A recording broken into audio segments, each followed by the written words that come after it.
Hello guys, welcome back to my YouTube channel. Last video में हमने अपना sexual reproduction जो है वो कंप्लीट किया था। इस वीडियो में हम लोग सेक्सुअल रिप्रोडक्शन स्टार्ट करेंगे।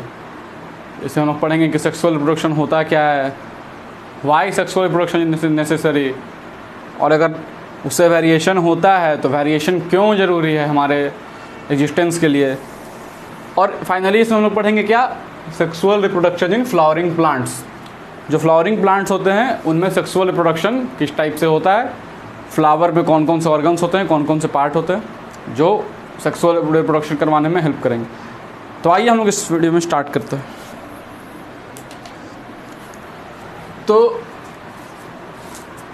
सेक्सुअल रिप्रोडक्शन, जब हम लोगों ने इंट्रोडक्शन पढ़ा था इस चैप्टर का, तो हम लोगों ने पढ़ा था कि जो सेक्सुअल रिप्रोडक्शन है उसके वजह से ही क्या होता है, वेरिएशन होता है। हमने इसको थोड़ा डिस्कस भी किया था कि क्योंकि दो इंडिविजुअल्स से उनका जेनेटिक मटेरियल आ रहा है, डीएनए जो कि है, तो दो अलग अलग इंडिविजुअल से आ रहा है, तो दोनों जब एक साथ जाकर फर्टिलाइज़ करेगा, हम लोग पढ़ेंगे, तो जब फर्टिलाइजेशन प्रोसेस होगा तो दोनों जो जेनेटिक मटेरियल है वो जब दोनों एक दूसरे के साथ मिक्स करेंगे, जब साथ में आएंगे, तो कुछ तो ऐसा वेरिएशन होगा, कुछ तो चेंजेस होगा जो कि नेक्स्ट जनरेशन में जो इंडिविजुअल है और जो ऑफस्प्रिंग है उसमें देखने को मिलेगा, या ना देखने को ही मिल सकता है, हो सकता है स्लो चेंज है, क्योंकि ऐसे वेरिएशन बहुत धीरे धीरे होते, बहुत टाइम लगता है इनको पॉपुलेशन में देखने में, शो होने में। तो सेक्सुअल रिप्रोडक्शन क्यों ज़रूरी है, क्योंकि उससे क्या होता है, वेरिएशन। वेरिएशन क्यों होता है, तो हम लोगों ने जब एसेक्सुअल रिप्रोडक्शन पढ़ा तो उसमें पढ़ा कि जो न्यूक्लियस होता है वो डिवाइड करता है। तो न्यूक्लियस डिवाइड करने का क्या मतलब है। सपोज़ कीजिए कि हम लोग जब जेनेटिक्स पढ़ेंगे तो इसको अच्छे से पढ़ेंगे, लेकिन आप यहाँ समझ लीजिए। सपोज़ कीजिए कि सब फॉर एग्ज़ाम्पल ह्यूमंस में जो नंबर ऑफ क्रोमोसोम होता है वो होता है 46, ठीक है, 46 नंबर ऑफ क्रोमोसोम होता है। वैसा ही अगर बैक्टीरिया का अगर हम लोग क्रोमोसोम देखें, वैसे तो 1 होता है, लेकिन जो एसेक्सुअल रिप्रोडक्शन से डिवाइड कर रहा है, सपोज कीजिए कि उसमें नंबर ऑफ क्रोमोसोम कितना, 4, ठीक है। अब 4 क्रोमोसोम है, या एक ही मान लीजिए, चलिए ठीक है, ये बैक्टीरिया का बात कर रहे हैं तो एक ही मानते हैं, 1 क्रोमोसोम है। अब क्रोमोसोम कहाँ होता है, न्यूक्लियस में होता है। तो खैर उसका तो अपना न्यूक्लियस भी नहीं होता है, लेकिन हम लोग यहाँ मान लेते हैं क्या कि न्यूक्लियस में है, एक क्रोमोसोम है। अब जब ये 2 में डिवाइड हुआ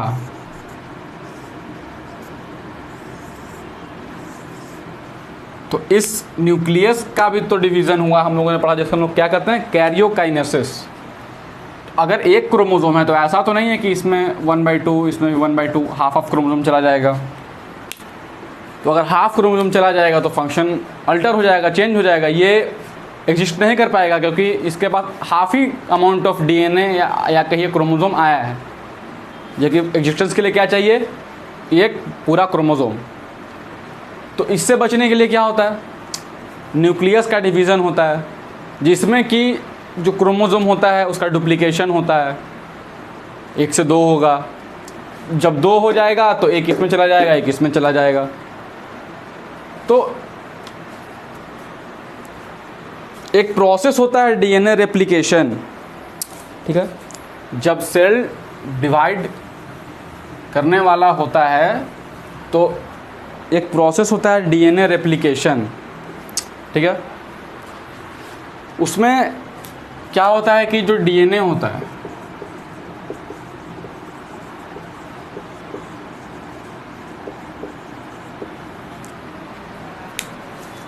उसका होता है रेप्लिकेशन, ठीक है। डीएनए का रेप्लिकेशन हुआ।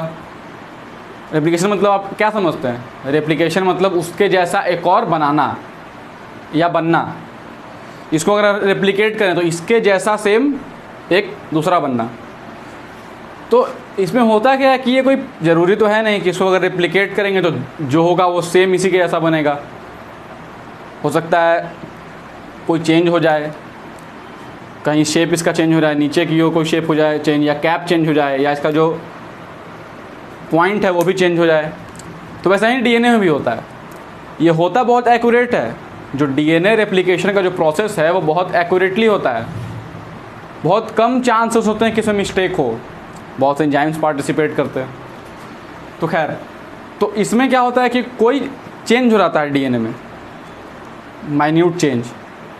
तो वो चेंज के वजह से अब जो पेरेंट है उससे जो गैमेट आया उसमें उस डीएनए में थोड़ा चेंज हो चुका है, उसमें वेरिएशन हो चुका है। वो वेरिएटेड जो डीएनए है वो ऑफस्प्रिंग में जाएगा। तो ऑब्वियस बात है, अगर वेरिएशन है तो उसमें वो अपने आप को एक्सप्रेस करेगा। तो ये जो वेरिएशन होता है ये सिर्फ सेक्सुअल रिप्रोडक्शन में ही देखने को मिलता है।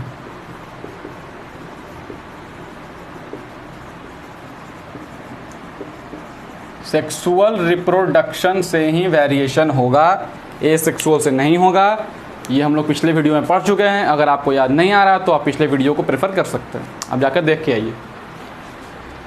तो अब बात यहाँ क्या हो रही है कि क्योंकि दो इंडिविजुअल इन्वॉल्व है, हमारे में 46 क्रोमोसोम होता है, तो जो फादर है जो मदर है दोनों से सेल आएगा, दोनों का सेल फ्यूज़ करेगा, तो नया इंडिविजुअल का फॉर्मेशन होगा।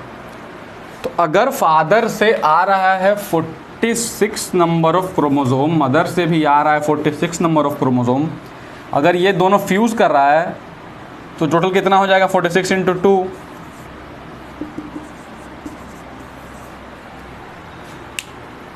92 नंबर ऑफ क्रोमोसोम हो जाएगा। ये तो पॉसिबल है नहीं। क्यों नहीं पॉसिबल है? जब 46 से फंक्शन हो रहा है, इतने सारे फंक्शंस के लिए 46 क्रोमोसोम रिस्पॉन्सिबल है, 92 क्रोमोसोम आ गया तो पहले तो उसका एग्जिस्टेंस हो नहीं पाएगा, वो एग्जिस्ट कर नहीं पाएगा। और अगर मान लीजिए कि हो भी गया तो जो बॉडी फंक्शंस है वो काफ़ी कॉम्प्लेक्स हो जाएंगे, काफ़ी चेंज हो जाएंगे, बॉडी फंक्शंस अल्टर हो जाएगा, उसका जो कंपोजिशन है, जो केमिकल कंपोजिशन जो बॉडी में होना चाहिए वो भी चेंज हो जाएगा, जिसके बहुत ही भयावह परिणाम देखने को हमें मिल सकते हैं। तो इससे बचने के लिए सेक्सुअल रिप्रोडक्शन तो होना ज़रूरी है, ये तो होगा ही। तो इस केस से बचने के लिए होता क्या है? तो आपके चैप्टर के इंट्रोडक्शन में ही जब आप पढ़िएगा तो उसमें लिखा हुआ है कि मल्टी सेलुलर ऑर्गेनिजम्स होते हैं, तो वो अपना एक special tissue, special organs develop करते हैं जो कि सेक्सुअल रिप्रोडक्शन में हेल्प करेंगे, जिनको लोग क्या बोलेंगे? रिप्रोडक्टिव ऑर्गन, क्योंकि ये रिप्रोडक्शन में हेल्प कर रहे हैं। बॉडी में दो तरह के पार्ट्स होते हैं, या तो सोमैटिक और दूसरा रिप्रोडक्शन। सोमैटिक मतलब बॉडी पार्ट्स, और रिप्रोडक्शन मतलब जो रिप्रोडक्शन में हेल्प करेंगे वैसे पार्ट्स, उनको क्या बोलेंगे? Reproductive parts. तो होता क्या है? मल्टी सेलुलर ऑर्गेनिजम्स जो होते हैं वो अपने अंदर एक स्पेशल टिश्यू, स्पेशल ऑर्गन्स का उनमें फॉर्मेशन होता है, स्पेशलाइजेशन होता है, जो क्या करते हैं कि जो क्रोमोसोम है 46 क्रोमोसोम है, उनमें जब सेल डिवीज़न होता है तो ये रिड्यूस हो जाता है, सीधे हाफ हो जाता है। अब ये 23 में चला गया, ये चला गया 23 में, ठीक है। तो अब जब 23 में चला गया तो अब 23 और 23 सपोज फ्यूज़ किया, 46 original chromosome number is restored. तो ये जो 23 पेयर वाले जो 23 नंबर ऑफ क्रोमोसोम है, इन टाइप के सेल्स को, जो सेल हैप्लॉइड होंगे या कहिए कि जिनमें हाफ पेयर ऑफ क्रोमोसोम होगा, हाफ अमाउंट ऑफ क्रोमोसोम होगा, उनको हम लोग गैमीट्स बोलते हैं।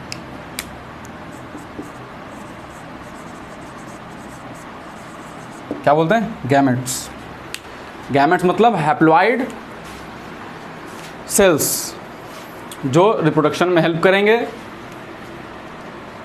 ये हाफ है, वो हाफ हो गया, दोनों मिलेगा तो फिर original number of chromosome restored हो जाएगा। तो इस तरह से गैमेट का फॉर्मेशन होता है। गैमेट का फॉर्मेशन मियोसिस से होगा। ये सभी चीज़ें जब आप 11th में जाएंगे तो बहुत अच्छे से समझ में आएगा। आप बस इतना समझ लीजिए, इस चीज़ को टेक ओवर करने के लिए, इसको हटाने के लिए क्या होता है, कुछ स्पेशलाइज्ड टिश्यू होते हैं जो कि गैमेट्स का फॉर्मेशन करते हैं, और जो क्रोमोसोम नंबर है उसको रिड्यूस कर देंगे, और वही जो गैमेट्स हैं पूरे बॉडी में जो सेल है उनका नहीं हो रहा है, जो नया सेल फॉर्म हो रहा है डिवीजन से, ठीक है, जो नया सेल फॉर्म हो रहा है डिवीजन से, 46 नंबर ऑफ क्रोमोसोम वाला सेल जब डिवाइड कर रहा है, मियोसिस के थ्रू डिवाइड कर रहा है, तो 23 वाला क्रोमोसोम वाला नया सेल बन रहा है, हैप्लॉइड नंबर ऑफ क्रोमोसोम वाला सेल बन रहा है। तो हम लोग पढ़ने वाले हैं क्या, sexual reproduction in flowering plants. Flowering plants क्यों, क्योंकि जब आप हायर क्लासेस में जाइएगा, 11th में ही जाइएगा, तो आप लोग पढ़िए है कि जो टोटल प्लांट किंगडम है उसको दो पार्ट में डिवाइड कर दिया गया है, एक क्रिप्टोगैम्स और एक फेनरोगैम्स, मतलब फ्लावरिंग और नॉन फ्लावरिंग प्लांट। तो फ्लावरिंग होगा, तो फ्लावरिंग प्लांट्स में सेक्सुअल रिप्रोडक्शन किस टाइप से होगा, तो उसको देखने से पहले सेक्सुअल रिप्रोडक्शन होगा कहाँ, सेक्सुअल रिप्रोडक्शन कैसे होगा, उसको पढ़ने से पहले क्या, सेक्सुअल रिप्रोडक्शन होगा कहाँ। तो सेक्सुअल रिप्रोडक्शन जो होता है वो कहाँ होता है, फ्लावर में। Flower is responsible for sexual reproduction. अब बार बार हम लोग यहाँ यूज़ कर रहे हैं sexual reproduction, sexual reproduction, sexual reproduction.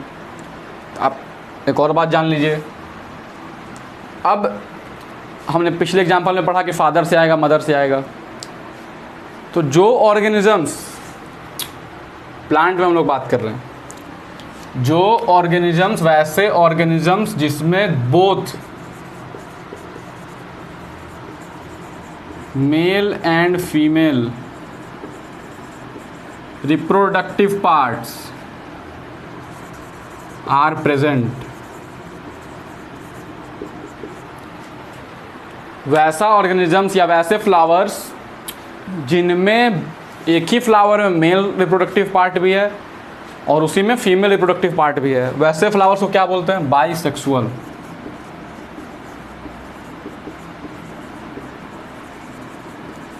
Bisexual flower या ऑर्गेनिज्म, ठीक है, या हर्मेफ्रोडाइट फ्लावर। और वैसे फ्लावर्स जिनमें only one reproductive structure is present, वैसे प्लांट को क्या बोलेंगे, वैसे फ्लावर को क्या बोलेंगे, यूनिसेक्सुअल फ्लावर, ठीक है। एग्जाम्पल क्या क्या होगा, बाइसेक्सुअल फ्लावर का एग्जाम्पल पपाया और वाटरमेलन, तारबूज। यूनिसेक्सुअल का क्या होगा, इसका एग्जाम्पल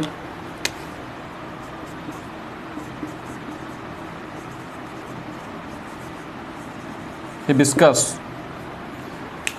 हिबिस्कस क्या होगा इसका एग्जाम्पल, यूनिसेक्सुअल मत, सॉरी उल्टा हो गया।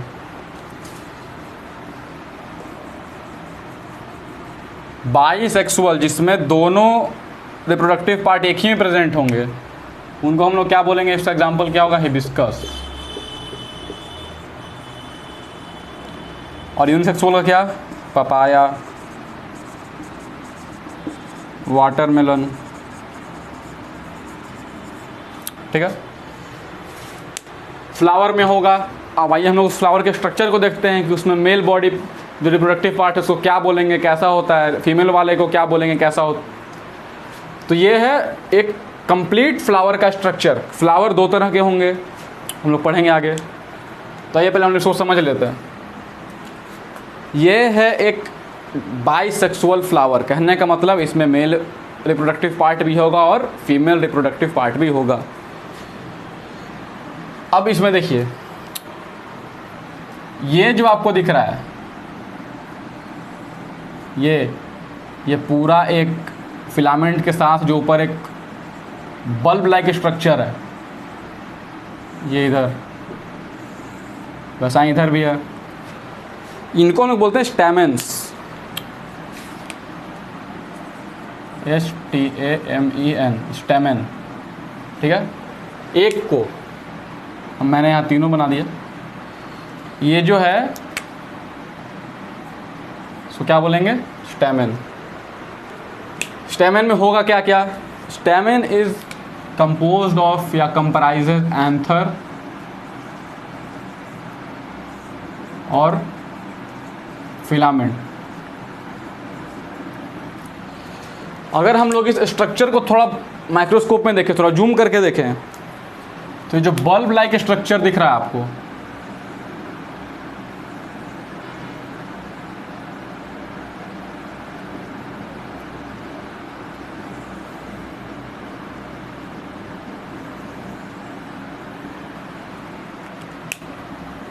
ये कुछ इस टाइप का दिखता है।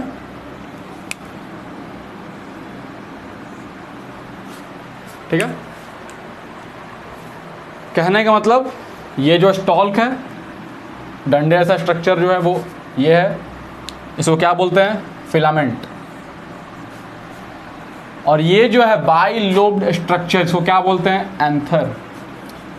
ये क्या है, बाई लोब्ड स्ट्रक्चर है, मतलब दो लोब वाला है, दो लोब है ना, और एक यूनियन लोब भी होता है, मतलब एक ही लोब का होगा, इसमें सिर्फ एक ही लोब होगा ये। तो खैर आपको उतना जानने की ज़रूरत नहीं है, आप ये जानिए कि स्टैमेन बोलते हैं मेल रिप्रोडक्टिव पार्ट को। स्टैमेन किसको बोलेंगे, मेल पार्ट, मतलब मेल रिप्रोडक्टिव पार्ट को क्या बोलेंगे, स्टैमेन। एंथर और फिलामेंट को एक साथ क्या बोलते हैं, स्टैमेन। एंथर ये होगा, फिलामेंट ये होगा, इस टाइप का स्ट्रक्चर होता है। अब हम लोग आते हैं फीमेल रिप्रोडक्टिव पार्ट पे। तो फीमेल रिप्रोडक्टिव पार्ट में, फीमेल रिप्रोडक्टिव पार्ट को क्या बोलते हैं, पिस्टिल। इधर मिटा देते हैं इसको।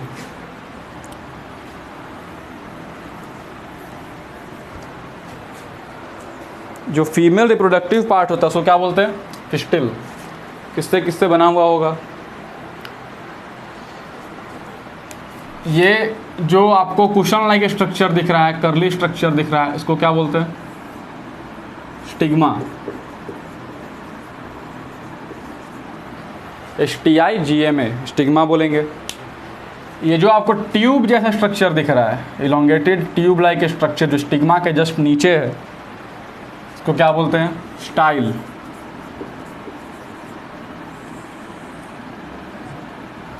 ठीक है, इसको बोलेंगे स्टाइल। और ये जो बेस में स्वॉलन स्ट्रक्चर दिख रहा है, ये वाला, ये जो स्वॉलन स्ट्रक्चर को क्या बोलेंगे, ओवरी।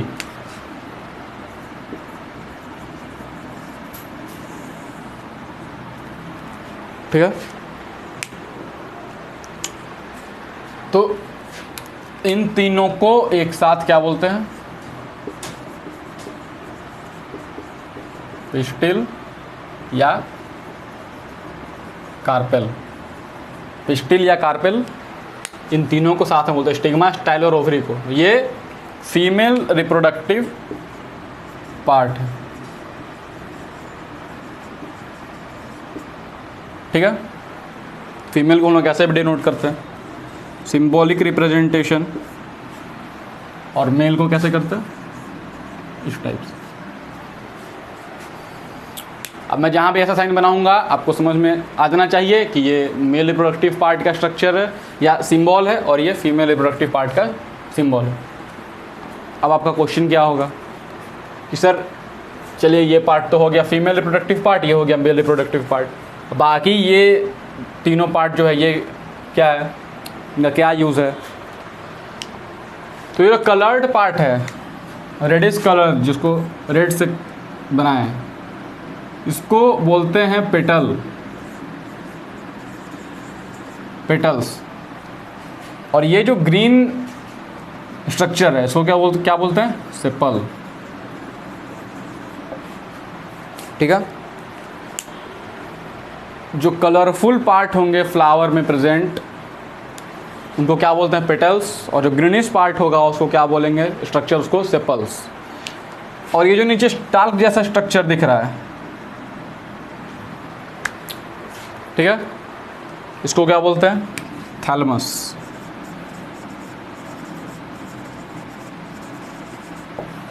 ठीक है, क्या बोलेंगे, थैलेमस। अब पेटल का काम क्या है, जब पॉलिनेशन होगा, पॉलिनेशन क्या होता है थोड़ी देर में हम लोग पढ़ेंगे। जब पॉलिनेशन होगा तो उसके बहुत से प्रोसेस नहीं बोल सकते, उसको मेथड बोल सकते हैं। या तो कोई इंसेक्ट पॉलिनेट करेगा, कोई एनिमल करेगा, वाटर के थ्रू होगा, एयर के थ्रू होगा। अगर इंसेक्ट आ रहा है, पॉलिनेट कर रहा है, तो उसको अट्रैक्ट करने के लिए अपनी ओर, उसको आकर्षित करने के लिए, उस इंसेक्ट को फ्लावर अपनी ओर अट्रैक्ट करने के लिए उसके पास क्या होता है, कलरफुल स्ट्रक्चर्स होते हैं जिसको क्या बोलते हैं, पेटल्स। उन कलरफुल स्ट्रक्चर को देखकर इंसेक्ट्स इनके तरफ अट्रैक्ट होते हैं, यहाँ इन पे बैठते हैं, फिर उनसे उनमें पॉलन ग्रेन्स स्टिक हो जाता है और फिर वो जाकर फीमेल रिप्रोडक्टिव पार्ट पे जब बैठते हैं तो पॉलिनेशन होता है। खैर, ये जो सेपल है ग्रेनिश स्ट्रक्चर है, करता कुछ नहीं है, सबको एक साथ रखने का काम करता है, आप इतना ही जान लीजिए बस। और थैलेमस एक स्टॉल्क है, इसके थ्रू जो फ्लावर है वो प्लांट बॉडी से अटैच होता है। अब आइए हम थोड़ा मेल रिप्रोडक्टिव पार्ट को पढ़ लेते हैं। आप ये फिगर बना लीजिए, खैर आपको बुक में तो दिया ही हुआ है। अगर हम लोग मेल रिप्रोडक्टिव पार्ट के बारे में बात करें तो एंथर है, एंथर में क्या बनेगा, पॉलन ग्रेन। ठीक है, एंथर में क्या होगा, formation of pollen grain. Pollen grain का फॉर्मेशन होगा, यह ओवरी, फीमेल रिप्रोडक्टिव पार्ट जो है, इसका जो पार्ट है उसको क्या बोलेंगे, ओवरी। ओवरी में क्या बनेगा या होगा, ओव्यूल्स। ओवरी में ओव्यूल्स प्रेजेंट होते हैं और एंथर में क्या होता है, पॉलन ग्रेन प्रेजेंट होता है। तो पॉलन ग्रेन क्या है, मेल गैमीट। हालांकि इसका न्यूक्लियस मेल गैमीट होता है, लेकिन आपको उतना जानने की ज़रूरत नहीं है। आप लोग अभी जान लीजिए कि पॉलन ग्रेन क्या होगा, मेल गैमेट होगा।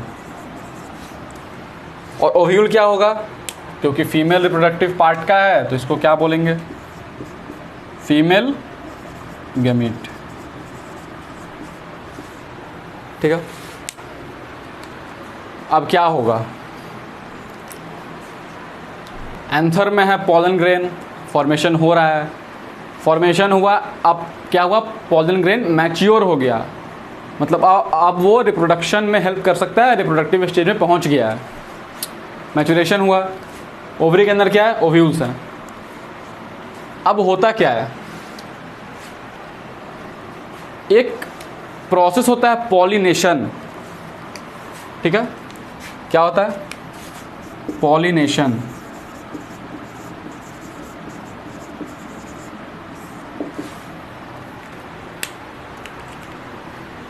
इसका डेफिनेशन क्या होता है, क्या होता है पॉलिनेशन, तो the transfer of pollen grains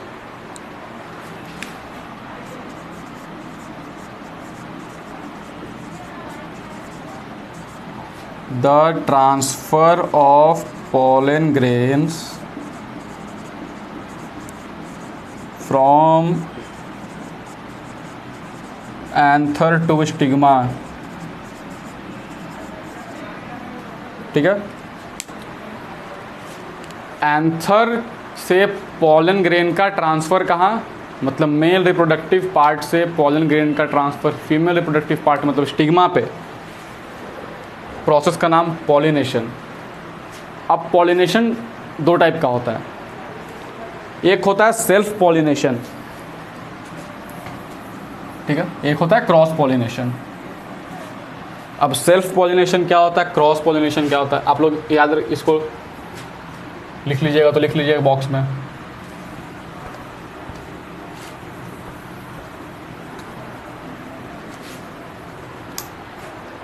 pollination क्या होता है, दो टाइप का होता है, एक self pollination,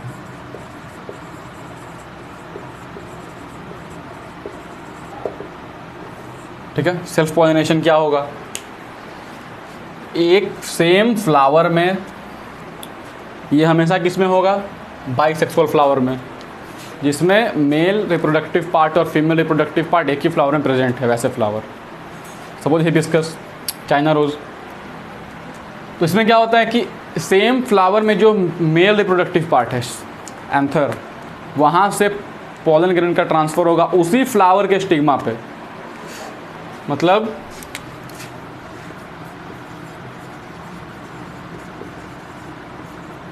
transfer of pollen grain from anther to stigma of same flower। एक ही फ्लावर के एंथर से पॉलन ग्रेन का ट्रांसफ़र उसी फ्लावर के स्टिग्मा पे होगा, उसको क्या बोलेंगे, सेल्फ पॉलिनेशन। अब क्योंकि हम लोग बात कर रहे हैं क्या, anther to stigma of same flower, एक ही फ्लावर में कब ये केस होगा, कब बनेगा, जब वो फ्लावर कैसा होगा, बाइसेक्सुअल फ्लावर होगा।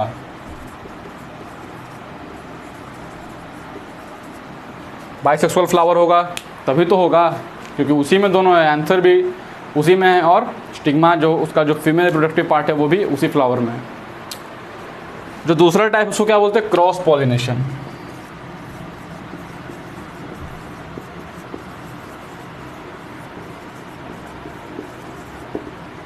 क्रॉस पॉलिनेशन में क्या होगा, the transfer of pollen grains from anther to stigma in two different flowers of a same plant और two different flower of a different plant. कहने का मतलब पॉलन ग्रेन का ट्रांसफ़र, एक ही प्लांट में दो फ्लावर है, ठीक है, एक फ्लावर में मेल रिप्रोडक्टिव पार्ट है, दूसरे फ्लावर में फीमेल रिप्रोडक्टिव पार्ट है, मतलब यूनिसेक्सुअल फ्लावर है, एक ही प्लांट में है। लेकिन तो अगर एक ही प्लांट में एक फ्लावर से पॉलन ग्रेन उसी प्लांट के दूसरे फ्लावर में जो स्टिग्मा है उसके ऊपर फॉल कर रहा है, तो उसको क्या बोलेंगे, क्रॉस पॉलिनेशन। एक और केस क्या है, एक प्लांट में सिर्फ मेल फ्लावर है, दूसरे में सिर्फ फीमेल फ्लावर है, उस मेल फ्लावर वाले में से पॉलन ग्रेन का ट्रांसफ़र दूसरे प्लांट के स्टिग्मा पे जो फीमेल फ्लावर है उस पे होगा, उसको भी क्या बोलेंगे, क्रॉस पॉलिनेशन। ये भी दो टाइप का होता है, लेकिन आपको अभी इतना ही याद रखना है कि पॉलन ग्रेन का ट्रांसफ़र एंथर टू स्टिग्मा हो रहा है, लेकिन कैसे हो रहा है, या तो दोनों फ्लावर सेम प्लांट पे हैं लेकिन डिफरेंट है, एक मेल है एक फीमेल है, या एक मेल फ्लावर से एक प्लांट का दूसरे प्लांट के फीमेल फ्लावर पे पॉलन ग्रेन का ट्रांसफ़र होगा, क्या बोलेंगे, क्रॉस पॉलिनेशन। ठीक है, तो इस तरह से ये था आपका पॉलिनेशन। अब पॉलिनेशन बार बार यूज़ करना तो आखिर होगा कैसे, अब इसमें तो पंख लगा है नहीं पॉलन ग्रेन में, उड़ के चला जाएगा स्टिग्मा पे, या पैर नहीं है कि चल के चला जाएगा स्टिग्मा पे अपना, तो इसके लिए कुछ पॉलिनेटर्स होते हैं। ठीक है, पॉलिनेटर्स मतलब जो पॉलिनेशन करवाने में हेल्प करेंगे, तो वो कुछ इंसेक्ट्स भी हो सकते हैं,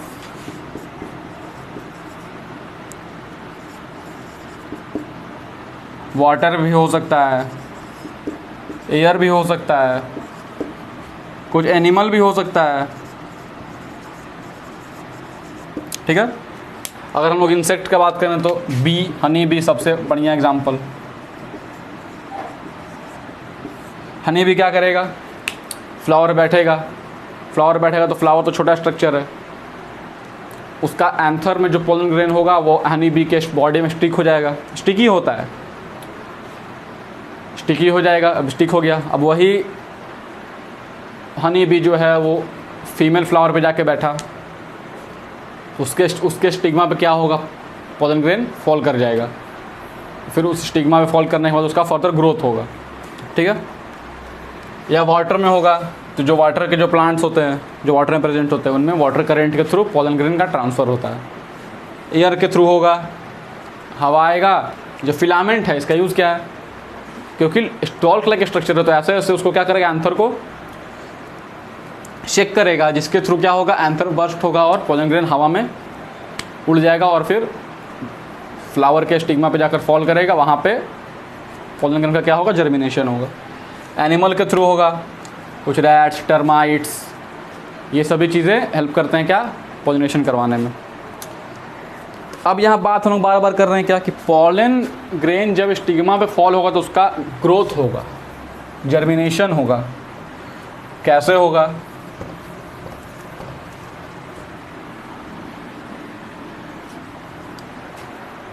तो अगर हम लोग इस स्टिग्मा को थोड़ा बड़ा करके बनाएं, ठीक है,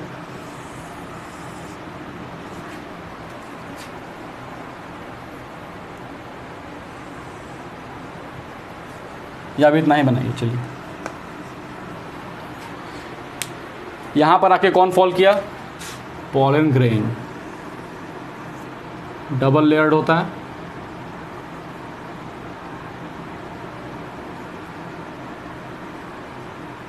ठीक है। बाहर वाले लेयर को क्या बोलते हैं, एक्साइन, अंदर वाले को इंटाइन। न्यूक्लियस होता है, खैर आपको उतना जानने की जरूरत नहीं। कहीं कहीं पे क्या होता है, इंटाइन एब्सेंट होता है, जैसे कि ये वाला रीजन अगर हम लोग देखें, ये वाला देखें, ये वाला देखें, तो यहाँ पे एक्साइन क्या है, एब्सेंट, जो आउटर कवरिंग है वो एब्सेंट है। तो क्या होता है कि ये जो इंटाइन है अंदर का, जो ये बाहर आ जाता है स्पोर के थ्रू, ठीक है, स्पोर के थ्रू बाहर आएगा। अब जब बाहर आएगा तो कुछ इस टाइप का ट्यूब लाइक स्ट्रक्चर बनेगा। सपोज करिए पूरा बाहर आ गया, यहीं से बाहर आ गया, तो ट्यूब लाइक स्ट्रक्चर बनेगा। फिर ये ट्यूब क्या होगा, फर्दर ग्रोथ करेगा। सारा कंटेंट ट्यूब में आ गया, ट्यूब फर्दर ग्रोथ कर रहा है। अब ट्यूब गया कहाँ, स्टाइल से होते थ्रू कहाँ गया, ओवरी में गया। ओवरी में क्या है, ओव्यूल है, ठीक है, ओवरी में क्या है, ओव्यूल। अब ये क्या किया, यहाँ आने के बाद ओव्यूल में जाकर अंदर चला गया, ओव्यूल के अंदर। तो इस जो ग्रोथ है, आउट ग्रोथ है, इसको बोलते हैं पोलन ट्यूब। पोलन ट्यूब जो इंटाइन है वो बाहर आ जाता है प्रेशर के कारण, और इंटाइन फिर पोलन ट्यूब के फॉर्म में ग्रोथ करता है, और ग्रोथ करके फिर ओव्यूल से जाकर वहाँ फर्टिलाइज होगा। इसका न्यूक्लियस होगा वो इसके न्यूक्लियस में जाकर फ्यूज़ होगा और क्या बनेगा, जाइगोट का फॉर्मेशन होगा। मतलब इसका ग्रोथ होगा, किसका, पोलन ग्रेन का। यहाँ पे अब यहाँ क्वेश्चन क्या होना चाहिए कि जब, क्योंकि एयर के थ्रू हो रहा है, इंसेक्ट के थ्रू हो रहा है, तो ऐसा भी तो हो सकता है कि एक फ्लावर का एंथर दूसरे फ्लावर के अलग स्पीसीज़ है, दो अलग स्पीसीज़ है, ए और बी, सपोज ए है, ये बी, दोनों अलग अलग स्पीसीज, अलग अलग प्लांट है। तो ऐसा भी तो हो सकता है कि इसका पोलन ग्रेन इसके स्टिग्मा के ऊपर आकर फॉल कर जाए, और अगर इसके स्टिग्मा के ऊपर आकर फॉल करेगा तो नया स्पीसीज बन जाएगा, जो कि दिक्कत की बात है, क्योंकि वो एग्जिस्ट नहीं कर पाएगा, क्योंकि एक्यूरेट है नहीं इतना।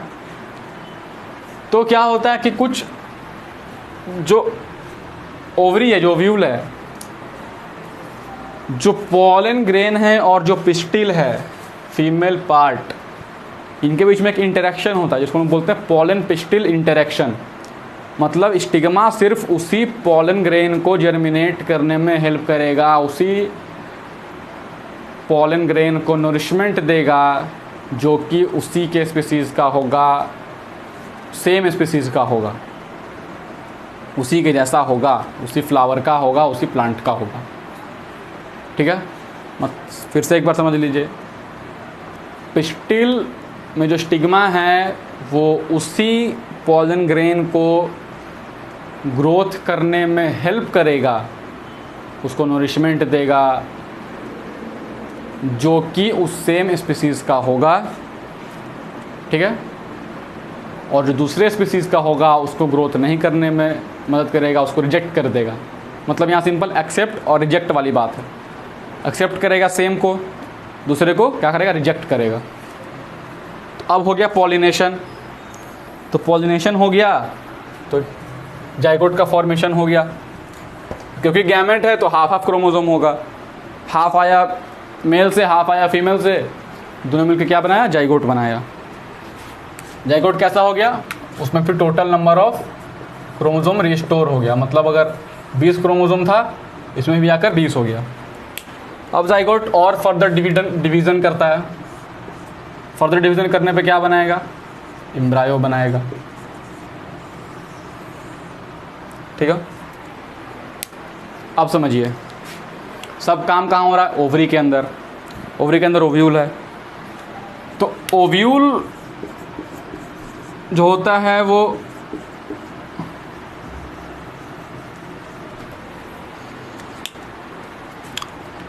जो ओवरी है फर्टिलाइजेशन के बाद राइपेंस इनटू फ्रूट और ओव्यूल फॉर्म्स द सीड। हम लोग कह सकते हैं कि जो हम लोग फ्रूट खाते हैं, जो पका हुआ फ्रूट या जो भी फ्रूट जो हम लोग खाते हैं वो हम लोग क्या खाते हैं, फ्लावर का ओवरी खाते हैं। क्योंकि फर्टिलाइजेशन के बाद क्या होता है, ओवरी जो है वो राइप करके या ओवरी फ्रूट बनाएगा, जो ओव्यूल्स हैं वो क्या बनाएंगे, सीड बनाएंगे। ठीक है, अब एम्ब्रियो के सीड बना, ओव्यूल के अंदर ही ये सब प्रोसेस चल रहा है, फर्टिलाइजेशन हुआ। अब जो सीड है वो उस प्लांट के नेक्स्ट जनरेशन को लाने में हेल्प करेगा। ये तो कोई बताने की बात है नहीं। सपोज़ हमें जो पंपकिन है, पंपकिन का पौधा उगाना होता है, तो हम लोग पंपकिन का सीड लाते हैं, उसको सॉइल में सो करते हैं, उसको वाटर डालते हैं, जर्मिनेट होता है वो, फिर नया पंपकिन का जो प्लांट है वो बनता है। तो सीड के अंदर क्या है, उस प्लांट का फर्दर जो नेक्स्ट जनरेशन है, फर्टिलाइजेशन हुआ, सीड बना। अब सीड में क्या है, उस फ्लावर का नेक्स्ट जनरेशन है, सीड अगर ग्राउंड पे फॉल किया वो नया प्लांट का फॉर्मेशन करेगा। तो सीड का जर्मिनेशन अब देख लीजिए क्या होता है।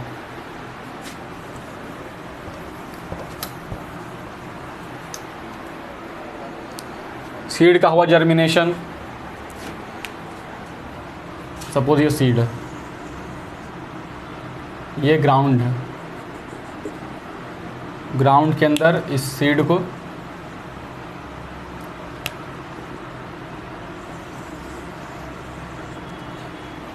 सो किए, इसमें उसको उपजाए। अब यहाँ से दो आउटग्रोथ निकलता है, एक निकलेगा ऊपर की तरफ और दूसरा निकलेगा नीचे की तरफ। मतलब सीड जर्मिनेट होगा तो दो आउटग्रोथ निकलते हैं, एक ऊपर की तरफ एक नीचे की तरफ। ऊपर वाला जो है उसको क्या बोलते हैं, लिम्यूल, नीचे वाले को रेडिकल। अब ऑब्वियस बात है, रेडिकल नीचे जा रहा है ग्राउंड के नीचे, तो क्या बनाएगा, रूट बनाएगा। और ये प्लीम्यूल ऊपर जा रहा तो क्या बनाएगा, शूट बनाएगा। तो सीड का जर्मिनेशन होता है, उसमें ऊपर के जनरेट होगा तो दो स्ट्रक्चर, दो आउटग्रोथ निकलता है। एक होता है प्लीम्यूल जो ऊपर की तरफ जाता है, एक होता है रेडिकल जो नीचे की तरफ जाता है। रेडिकल क्या बनाएगा, रूट। याद रखने का तरीका, आर से रेडिकल, आर से रूट। प्लीम्यूल बनाएगा तो प्लीम्यूल आगे डेवलप करके क्या बनाएगा, शूट बनाएगा। तो इस तरह से सीड जो है उस प्लांट के नया जनरेशन में क्या करेगा, फॉर्म करेगा, उसको कंटिन्यू करेगा। तो ये था sexual reproduction in flowering plants. Flower में कैसे सेक्सुअल रिप्रोडक्शन होगा, मेल पार्ट क्या होगा, फीमेल पार्ट क्या होगा, गैमेट्स क्या क्या होंगे, रिप्रोडक्शन कैसे होगा, पॉलिनेशन कैसे होगा, पॉलिनेटर कौन कौन से होंगे, पॉलिनेशन के बाद जाइगोट बनेगा, जाइगोट डेवलप करके एम्ब्रायो बनाएगा, जो ओव्यूल होगा वो सीड बनाएगा, जो ओवरी होगा वो राइप करके फ्रूट बनाएगा। फिर क्या होता है, सारा जो ये सेपल पेटल है फर्टिलाइजेशन के बाद ये सब नीचे गिर जाता है, मतलब फॉल ऑफ हो जाता है। सिर्फ क्या बचता है, फर्टिलाइज्ड ओवरी और ओव्यूल। कभी कभी क्या होता है कि थैलेमस भी कभी कभी फ्रूट बनता है, तो उसमें भी थैलेमस का भी यूज़ हो जाता है। ठीक है, तो उनको क्या बोलते हैं, फॉल्स फ्रूट। जैसे एप्पल, उसमें थैलेमस भी हम लोग एप्पल का खाते हैं। तो इस तरह से हम लोगों ने successful reproduction in flowering plant complete कर लिया। अगर आपको ये वीडियो पसंद आया हो तो प्लीज़ इसे लाइक करें, अपने फ्रेंड्स के बीच शेयर करें, और अगर आप इस चैनल पर नए हैं तो प्लीज़ इस चैनल को सब्सक्राइब करें। कोई डाउट है, कुछ समझ में नहीं आया, आई होप तो आपको पूरी तरह से समझ में आ गया होगा। लेकिन अगर कोई डाउट है तो उसे कमेंट सेक्शन में बताएं। और हम लोग नेक्स्ट वीडियो में क्या पढ़ेंगे, सेक्सुअल रिप्रोडक्शन इन ह्यूमंस। तब तक के लिए बहुत बहुत धन्यवाद इस वीडियो को देखने के लिए। Thank you very much. Have a nice day.